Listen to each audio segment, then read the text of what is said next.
آیت نمبر 6 سورہ انعام.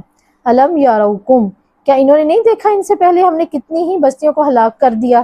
یارو کس سے ہے؟ رویت سے. رویت لفظ کس سے ہے؟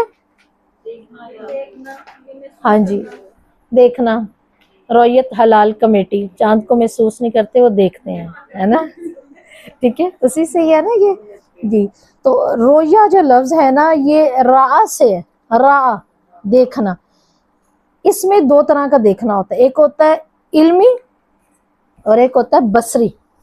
اس لفظ کے اندر علمی کیا ہوتا ہے؟ جاننا. انہوں نے دیکھا پھر اس کو جان لیا، پہچان لیا، سمجھ لیا. اور ایک ہوتا ہے بصریہ. بصریہ کیا ہوتا ہے؟ دیکھ لیا. ٹھیک ہے، ہاں جیسے قرآن میں آتا ہے نا کہ یہ آپ سے چاند کے بارے میں پوچھتے ہیں، آپ نے اس کو اچھی طرح پڑھ لیا تو آپ کس پر آگے؟ علمیہ پر. آپ نے سمجھ لیا، آپ نے جان لیا. اور ایک ہمیں کمیٹی بتا دے گی آ گیا چاند نظر، انہوں نے بصریہ کر لیا. یہ دو چیزیں اس میں آتی ہیں، جیسے میں نے آپ کو بتایا نا آیات کونیہ اور شرعیہ. بالکل جی. تو یہاں پر اللہ رب العزت ہمیں بتا رہے ہیں کہ جن کو ہم نے زمین میں اقتدار دیا تھا وہ تمہیں بھی عطا نہیں کیا، اور ہم نے ان پر آسمان سے موسلادھار بارشیں بسائیں اور نہریں بھی. کہ اللہ تعالیٰ نے ایک کے بعد ایک قوم کو بدل کر لانا، یہ اللہ تعالیٰ نے ہمیں ایک بات بتا دی یہاں پر. وہ کیا؟ کہ کائنات میں زمین پر مکافات عمل رہتا ہے، یہ اللہ کی سنت ہے. دوسرا اللہ تعالیٰ کہہ رہے ہیں کہ ان کے اوپر کیا کیا؟ سما علیہم مدرارا. مدرار کیا ہوتا ہے؟ مدرارا. ٹھیک ہے، دال را سے ہے. ٹھیک ہے، درر سے ہے یہ لفظ، اور اس کا مطلب ہوتا ہے دودھ کی کثرت. دودھ کی کثرت اس لفظ کا مطلب ہوتا ہے. اللہ تعالیٰ نے یہاں بارش کے ساتھ لفظ مدرارا استعمال کیا، یعنی دودھ کا اور بارش کا کیا تعلق ہے؟ کچھ سمجھ آیا؟ تو جب بارش ہوتی ہے اچھا لگتا ہے. یہاں اللہ رب العزت کہہ رہے ہیں اور پھر ہم نے ان پر آسمان سے بارش برسائی، اور بارش کے ساتھ لفظ آ رہا ہے مدرارا. یہ بہت سی جگہوں پہ آئے گا، قرآن میں آتا ہے. ٹھیک ہے، اور دال رارا کس کے لیے ہوتا ہے؟ دودھ کی کثرت کے لیے. بارش اور دودھ کا تعلق یہ ہے جب بہت زیادہ بارشیں ہوتی ہیں، بہت زیادہ چارہ اگتا ہے، گائیں کھاتی ہیں، بھینسیں کھاتی ہیں، تو وہ کثرت سے دودھ دیتی ہیں. آج بھی جن لوگوں نے گاؤں میں رکھی ہوتی ہیں یا ایسے علاقے، جب بارش نہیں ہوتی، بارش نہ ہونے والے دنوں میں دودھ کم ہو جاتا ہے گرمی میں، اور بارشوں کے موسم میں دودھ وہ کہتے ہیں اب ہمارے 20 لیٹر تک چلا گیا جو ہمارا 14 لیٹر تھا، کیونکہ چارہ اگتا ہے بہت زیادہ. اس لیے یہ لفظ اللہ نے یہاں پہ استعمال کیا. اور پھر نہریں بھی ہوں گی ان میں، کہ ان کے لیے اللہ نے دیکھیں پانی کے وافر اسباب یہاں بتا دیے. پھر وافر اسباب سے پھل بھی اگیں گے، اناج بھی آئے گا، کہ انسان کے لیے نہریں نیچے مہیا ہو جائیں گی، پانی وافر ملے گا. وَلَوْ نَزَّلْنَا عَلَيْكَ الْكِتَابَ فِي قِرْطَاسٍ، اور ہم نے آپ پر کاغذ میں لکھی ہوئی کتاب نازل کرتے ہیں کہ جسے وہ اپنے ہاتھوں سے چھوتے تب بھی کفر کرنے والے ضرور کہتے کیا ہے یہ؟ جادو ہے. ٹھیک ہے، اب یہاں اللہ تعالیٰ کہہ رہے ہیں کہ ان کو کاغذ میں لکھی ہوئی چیز بھی آپ لا کر دیتے. ٹھیک ہے، کہ یہ آسمان سے نیچے آ رہے ہیں، یہ لکھے ہوئے ہیں تو یہ آپ لے لیں.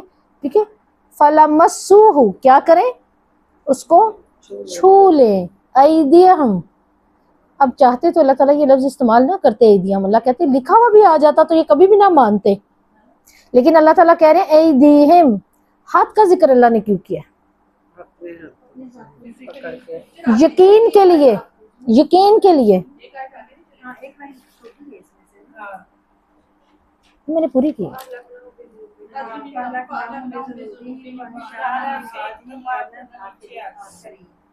فَأَهْلَكْنَاهُمْ بِذُنُوبِهِمْ، تو ان کو ان کے گناہوں کے سبب اللہ نے ہلاک کیا. یعنی اللہ یوں ہی تو نہیں نہ ہلاک کرتے کسی بھی قوم کو، اور نہ ہی کسی قوم کی ہلاکت ہوتی ہے. اس آیت سے اصل میں ثابت کیا ہو رہا ہے؟ اس آیت سے ثابت ہو رہا ہے کہ سنت کائنات میں اللہ کی جاری رہتی ہیں. جو نہیں مانتا اللہ اسے لے جاتا ہے، اور جس کو اللہ پکڑتا ہے اس کے گناہوں کے اسباب سے پکڑتا ہے. ورنہ اللہ تعالیٰ کہہ رہے ہیں میں تو زمین آسمان سے اس کو دیتا ہوں، نعمتیں اتارتا ہوں. اور پہلے اللہ کہہ چکے ہیں زمین میں بھی وہی رب ہے، آخرت میں بھی وہی رب. وَأَنشَأْنَا مِن بَعْدِهِمْ قَرْنًا آخَرِينَ، اور ان کے بعد ہم نے دوسری قوم کو پیدا کیا. جب ایک قوم وہ نہیں کرے گی جس کام کے لیے اللہ نے بھیجا ہے تو اللہ تعالیٰ تو دوسری قوم لائیں گے، یہ اللہ کا وعدہ ہے۔ پھر اللہ تعالیٰ کہہ رہے ہیں ہاتھ سے لکھی ہوئی کتاب، ٹھیک ہے، یہاں لکھی ہوئی بھی ان کو تم لا کے دیتے اور یہ ہاتھ سے بھی چھو لیتے تب بھی نہ مانتے، یہ ایسے ہیں، ٹھیک ہے، گناہ بھی کیے جا رہے ہیں، ان کی جگہ قومیں بھی بدل رہی ہیں لیکن یہ اس چیز کا سبق نہیں لے رہے۔ ہاتھ سے چھونے کی بات کیوں یہاں پر؟ یقین کے لیے۔ آپ کو جب کسی چیز کا یقین نہیں ہو رہا ہوتا تو آپ کیا کرتے ہیں؟ کوئی ملنے آ جائے تو کیا کہتے ہیں؟ یہ خواب تو نہیں ہے نا؟ ہاتھ لگا لگا کے۔ آپ کپڑا خریدنے جاتے ہیں آپ کیا کرتے ہیں کہ آپ کے سامنے اگر اس کا برانڈ لکھا ہوا ہے تو پھر بھی آپ کو کیا ضرورت ہے نا؟ کچھ تو وہ چیک بھی کرتے ہیں نا، یوں بھی مجھے ادھر سے نا آر پار نظر آ رہا ہے نا، کچھ چیک کرتے آپ اس کی کوالٹی دیکھتے ہیں۔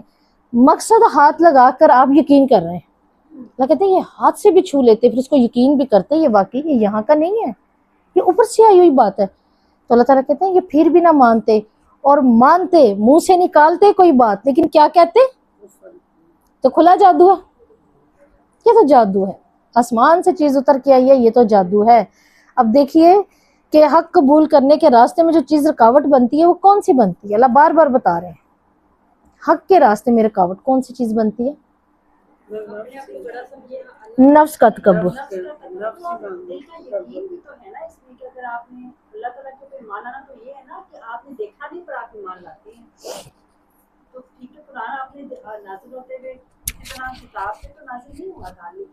اللہ تعالیٰ نے رشتوں سے نازل کیا لیکن ایمان والے ایمان لائے کیونکہ ان کے دل نے اس کو قبول کر لیا تھا، ٹھیک ہو گیا۔ ان کے دل کی سختی کو قبول نہیں کرنے دیتی تو وہ پھر ہاں کیوں نہیں قبول کرنے دیتی؟ کیا چیز رکاوٹ آتی ہے؟ نفس کا تکبر اور اپنی عقل پر بھروسہ، ہے نا؟ جو نہیں مانتے وہ کیا کہتے تھے؟ عقل پر بھروسہ۔ حضرت نوح علیہ السلام کے بیٹے کو حضرت نوح نے کیا کہا تھا؟ آ جاؤ میرے ساتھ سوار ہو جاؤ۔ اس نے کیا کہا تھا؟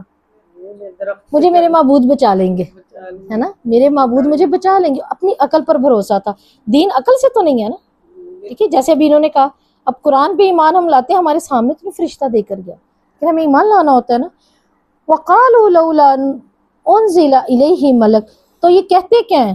اس سے بھی بڑھ کر کیا کہتے ہیں؟ اس پر کوئی فرشتہ کیوں نازل نہیں کیا گیا؟ اور اگر ہم کوئی فرشتہ نازل کر دیتے تو ضرور کام ہی ختم ہو جاتا۔ کیا مطلب؟ فرشتہ بھی آتا تو کیسے آتا؟ انسانی شکل میں۔ اگر ان کو اللہ تعالیٰ کہہ رہے ہیں اعتراض ہے کہ رسول فرشتہ کیوں نہیں، تو اگر میں فرشتہ بھی بھیجتا تو پھر میں کیا کرتا؟ تو بھی انسان کی شکل میں آتا۔ حضرت ابراہیم کے پاس فرشتے آئے کس شکل میں؟ انسان کی شکل میں۔ مریم کے پاس آئے علیہ السلام کے پاس انسانی شکل میں، اور لوط علیہ السلام کے پاس انسانی شکل میں۔ حتیٰ کہ جبرائیل بھی جب آئے، حدیث احسان یاد ہے سب کو؟ حدیث احسان جس کا نام ہے حدیث جبرائیل، حدیث احسان بھی اس کو کہتے ہیں، حدیث جبرائیل بھی صحیح بخاری نے اس کا باب باندھا ہے۔ کیا کہ مطلب جبرائیل نے آ کے آپ صلی اللہ علیہ وسلم کے گھٹنوں کے ساتھ گھٹنے لگا کے پوچھا تھا نا احسان کیا ہے، تو آپ صلی اللہ علیہ وسلم نے کیا تھا کہ تم ایسے جیسے اپنے رب کو دیکھ رہے ہو ایسے نماز پڑھو، اور اگر یہ نہیں تو یہ سمجھو کہ تم اس کو دیکھ رہے ہو ورنہ وہ تمہیں دیکھ رہے ہیں۔ تو جبرائیل کیسے آئے تھے؟ مسافر آدمی کی شکل میں، اور ایک دفعہ تو ہو بہو ایک صحابی کی شکل میں بھی جبرائیل آئے تھے، یہ بھی احادیث میں آتا ہے۔ یعنی آپ اگر وہ اپنی اصلی حالت میں آئے گا تو آپ اس کو نہیں دیکھ سکتے، انسانی میں آئے گا تو پھر وہ انسان۔ تو اللہ تعالیٰ کہتے ہیں ان کا اعتراض کیسا ہے؟ جو ابھی اللہ رب العزت نے فرمایا نا تعجب سے، یہ کیا چاہتے ہیں؟ ان کو نظر نہیں آتا؟ کیوں نہیں مان رہے؟ کس شک میں ہے نا؟ تو یہاں پر بھی ہے کہ فرشتے اگر اترتے بھی ہیں، پہلی بات اگر فرشتے اترتے ہیں تو کسی مقصد کے لیے اترتے ہیں، اور وہ مقصد کیا ہوتا ہے؟ یا فیصلے کا معاملہ یا پھر عذاب، ان دو چیزوں کے لیے اترتے ہیں۔ اور اگر آ گیا تو انسانی شکل میں آئے گا، پھر کیا کرو گے؟ اللہ کہتے ہیں پھر اعتراض تو وہیں کا وہیں رہ گیا، کہانی ادھر سے پکڑ لو ادھر سے۔ انسان نبی پہ ہے اعتراض، فرشتہ کیوں نہیں ہے؟ فرشتہ آئے گا تو وہ اعتراض ہوگا کہ یہ انسان کیوں ہے؟ تو اس لیے یہ اپنی عقل پہ بھروسہ کرتے تھے۔ عقل تو نہیں نا مانے گی، ہمارا دین عقل پر نہیں ہے، عقل پر بھی نہیں ہے۔ کیسے نہیں ہے؟ جیسے ابو جاہل نے آگے کہا تھا کہ اگر کوئی کہے کہ میں راتوں رات جنت بھی دیکھ کر آیا، جہنم بھی دیکھ کر آیا تو مانو گے؟ تو حضرت ابو بکر کے الفاظ کیا تھے صحیح بخاری مسلم میں؟ عقل اس کو نہیں مانتی اور نہ کبھی مانے گی، عقل نہیں مانتی۔ تو اس نے کہا آپ نے یہی بات کہنی ہے مجمع میں آ کے؟ انہوں نے کہا ہاں میں کہنے کو تیار ہوں۔ تو عقل نہیں مانتی اس بات کو اور نہ ہی ہم مانیں گے. پھر ساتھ ہی ابو بکر کہتے ہیں آپ مجھے یہ تو بتائیں یہ دعویٰ کیا کس نے؟ تو کہہ رہے وہ آپ کے دوست محمد ہیں. کہتے ہیں نہیں پھر میں کہوں گا. وہ منوان سچا جو انہوں نے کہہ دیا وہ کہہ دیا، یہی سچ ہے. اسی طرح حضرت عمر کہا کرتے تھے نا اگر بات عقل پر ہی ہوتی تو پھر پیر تو نیچے سے گندے ہوتے ہیں، یہ مسا اوپر سے ہی کیوں، ہے نا؟ تو عقل پر نہیں ہے نا. تو یہ کہتے تھے عقل پرست، دنیا پرست شروع سے عقل پرست. ویسے تو عقل لگانی ہے، اللہ بار بار کہتے ہیں ٹھیک ہے اولو الالباب، وہ عقل کیسی ہے؟ غور و فکر کی ہے. تو اللہ کہتے ہیں ان پر فرشتہ بھی نازل ہوتا تو بھی ان کا یہی تھا. تو فرشتوں کی آمد کا فیصلہ کیا ہوتا ہے؟ پھر تو پردہ پھٹ جاتا ہے، پھر تو پیچھے کچھ نہیں رہتا جب فرشتے اترتے ہیں. وَلَوْ جَعَلْنَاهُ مَلَكًا لَجَعَلْنَاهُ رَجُلًا، اور اگر ہم اس سے فرشتہ بناتے، چلے بنا دیتے، اللہ کہتے ہیں ہم اگر اسے فرشتہ بناتے تو ہم ضرور اس کو بھی آدمی بناتے. بات تو آ گئی نا، کتنا اعتراض کرنا. اور یقیناً انہیں اس میں شعبے میں ڈال دیتے جس میں وہ اب پڑے ہوئے ہیں. کس شعبے میں؟ کس شک میں؟ جس میں وہ اب پڑے ہوئے ہیں. فرشتے کی آمد کی ضد پر کیا جواب اللہ نے ان کو دیا؟ تو بھی میں انسان کی شکل میں بھیجتا. فرشتہ بھی آتا تو انسان ہی کی شکل میں آتا. اچھا انسان ہی کی شکل میں اللہ کیوں بار بار بات کر رہے ہیں؟ میں فرشتہ بھی بھیجتا تو انسان. انسان سے مانوس ہوتا ہے. ایک انسان دوسرے انسان کے لیے اپنے عمل کو دیکھتا ہے تو اس کے لیے آسان ہوتا ہے. اور یہ سارے عمل آپ صلی اللہ علیہ وسلم نے کر کے دکھائے تو ہمیں پتہ چلا ہے نا. فرشتہ کرتا تو جیسے آج ہمارے لیے ان کے انسان ہونے پہ اتنا مسئلہ ہے کہ نہیں یہ تو وہی کر سکتے تھے، ہم کہاں، مطلب ٹھیک ہے لیکن وہی کر سکتے تھے. تو نہ جانے پھر کیا ہوتا. یہ فرشتہ جی بالکل. اور یقیناً ہم انہیں کیا کرتے؟ شک میں ڈال دیتے، وہی جس میں پہلے پڑے ہوئے ابھی بھی پڑے رہتے. وَلَقَدِ اسْتُهْزِئَ بِالرُّسُلِ مِن قَبْلِكَ. اب دیکھیں کتنی اچھی تسلی پیاری سی دی جا رہی ہے. آپ سے پہلے یقیناً بہتوں کا مذاق اڑایا گیا، لوگوں کا نہیں، بہترین لوگوں کا. کن کا؟ ہاں میرا آپ کا جتنا مرضی لوگ مذاق اڑا لیں اس پر، جتنا مرضی ہمیں اچھے پہلو سے یاد کریں، ہمیں برے پہلو سے یاد کریں، ہمیں مذاق سے، یہ نئی بات نہیں ہے. اپنے دلوں کو وسعت دینی پڑے گی ہمیں. کیسے؟ ہم سے پہلے تو رسول اتنی بڑی ہستی کو نہیں چھوڑا. میں کبھی کبھی سوچتی ہوں دنیا کیسی عجیب چیز ہے کہ انہوں نے یوسف کو کہاں بیچ دیا. یوسف کو، ہے نا؟ جب ہم ان کا اقتدار پڑھتے ہیں، جب ہم ان کے حسن کے بارے میں پڑھتے ہیں، اللہ نے ان کو عزت کیا دی ہے؟ اللہ نے چوتھے آسمان پہ رکھا ہوا ہے یوسف کو. اور کہا جاتا ہے کہ دنیا میں تو ایسا جو ہے نا وہ حسن ہی نہیں ہے جو یوسف کا تھا، اور ان کے جیسی پاک دامنی کسی کے نہیں. اور ان کے اوپر بہتان، وہ جو اتنا پاک دامن ہے اس پر بھی بہتان، ہے نا؟ دنیا نے تو ابراہیم کو آگ میں گرا دیا، اس آگ میں جس میں احادیث بتاتے ہیں اگر پرندہ اوپر سے اڑ کے گزرتا تو بھن کے گرتا، ہے نا؟ اس میں گرانے کو تیار ہے جس نے محمد صلی اللہ علیہ وسلم کو نہیں چھوڑا. تو یہ ہمارے دکھ جو ہے نا، یہ جو اللہ ہمیں تسلی دیتے ہیں، یہ جو تمہیں لگتا ہے نا میری نا قدری، میرے ساتھ یہ ہوا، اللہ تعالیٰ میں تو اپنے دین کے ساتھ دین، نہیں کوئی بات نہیں، ہوگا. اس سے پہلے تو رسولوں کے ساتھ بھی ہوا ہے. اگر رسولوں کا ہی کام کر رہے ہیں نا، اگر آپ دائیں دین ہی ہے سیکھنے کے یا سکھانے کے، تو پھر اپنے دل کو مضبوط کر لیں. ہاں وہ ہم انسان ہیں، ہمیں دکھ ہوتا ہے، آپ صلی اللہ علیہ وسلم کو ہوتا تھا، آپ صلی اللہ علیہ وسلم غمگین ہوتے تھے، تبھی تو اللہ تعالیٰ تسلیاں دے رہے ہیں. اور دیکھیں یہی تسلی ہماری تسلی بن جاتی ہے. اس دنیا نے، لوگوں نے اگر رسولوں کو نہیں چھوڑا تو ہم کیا ہیں؟ بس اللہ کیا ہے نا کہ اللہ تو عزت رکھنے والا ہے. تو اللہ تعالیٰ کہتے ہیں کہ انہوں نے آپ سے پہلے بھی مذاق اڑایا، تو ان میں سے جن لوگوں نے مذاق اڑایا ان کو ان کے مذاق کا عذاب ہی گھڑے گا، وہی گھیر کے ان کو پکڑے گا. کہ یہاں پہ لفظ آ رہا ہے استہزیہ، ٹھیک ہے، آ رہا ہے نا، وَلَقَدْ اسْتُہْزِیَ، یہ کہتے ہیں خلاف عقل چیز پر مذاق اڑانا. جو چیز آپ کے سامنے آئے اور وہ خلاف عقل ہو، اس کے لیے یہ لفظ استعمال ہوتا ہے، خلاف عقل. اور آگے جا کے ایک لفظ آ رہا ہے فَحَاقَ بِالَّذِينَ خَسِرُوا، سخروا، ٹھیک ہے، ساخر لفظ ہے نا، یہ سخریہ سے ہے، سخریہ، یہ بھی مذاق کے لیے ہے نا. لیکن یہ کون سا مذاق ہوتا ہے؟ یہ ہوتا ہے حقارت سے مذاق اڑانا. اللہ نے دونوں ایک جگہ پہ کر دی ہیں. یہ کیا کرتے ہیں؟ خلاف عقل چیز کا بھی مذاق اڑاتے ہیں، اور پھر حقارت سے جو مذاق انہوں نے اڑائے ہیں ان کو وہی چیز گھیرے گی. ایک تو مذاق ہے کہ ہاں نہیں یہ عقل نہیں مان رہی تو مذاق کرتے ہیں، ایک ہوتا ہے حقارت سے مذاق کرنا. یہ دونوں مذاق اگر ہمارے ساتھ بھی ہو رہے ہیں، اللہ ہمیں محفوظ رکھے ایسے مذاقوں سے، اگر ہیں تو کم از کم اللہ سے اس چیز کے لیے مانگے. کیا مانگے؟ کیا دعا کر سکتے ہیں اس کے مقابلے میں ہم اللہ سے؟ اللہ ربی لا اشرک بہ شیئا. ٹھیک ہے، یہ بچاتی ہے لوگوں کے مذاق سے، لوگوں کی اذیتوں سے. یہ چھوٹی سی دعا بچاتی ہے. آپ صلی اللہ علیہ وسلم کا بہترین ہے. ٹھیک ہے، اللہم بما شئت بہم. ٹھیک ہے، اس طرح چھوٹی چھوٹی کچھ دعائیں ہیں جن کو کہا جاتا ہے کہ اللہ مجھے کافی ہو جا سب سے. بچاتے اللہم انا نجعلک فی نحورہم ونعوذ بک من شرورہم. بہت خوبصورت دعا ہے. یہ بچنے کے لیے لوگوں کے مذاق کون سے؟ خلاف عقل کے بھی. ہو سکتا ہے میری اور آپ کی باتیں لوگوں کو جن کو نہیں علم وہ نہیں سیکھ رہے، ان کو وہ خلاف عقل لگتی ہیں، ان کو اچھی نہ لگتی ہوں، اور ہم ان کی نظر میں نہ جانے وہاں بھی اچھا ہو ان کی نظر میں، نہ جانے ہم کیا ہوں، ہے نا. تو کیا ہے ان ساری چیزوں سے بچنے کے لیے. اور کسی کی نظر میں حقارت بھی ہو ہم، ٹھیک ہے، حقارت بھی ہوتے ہیں. تو بات یہ ہے کہ اللہ تعالیٰ کہہ رہے ہیں ان سب چیزوں سے بچنے کے لیے آپ اللہ کے کلمات کو پکڑیں. فانصرنا علی القوم الکافرین، آپ ان کو پکڑیں.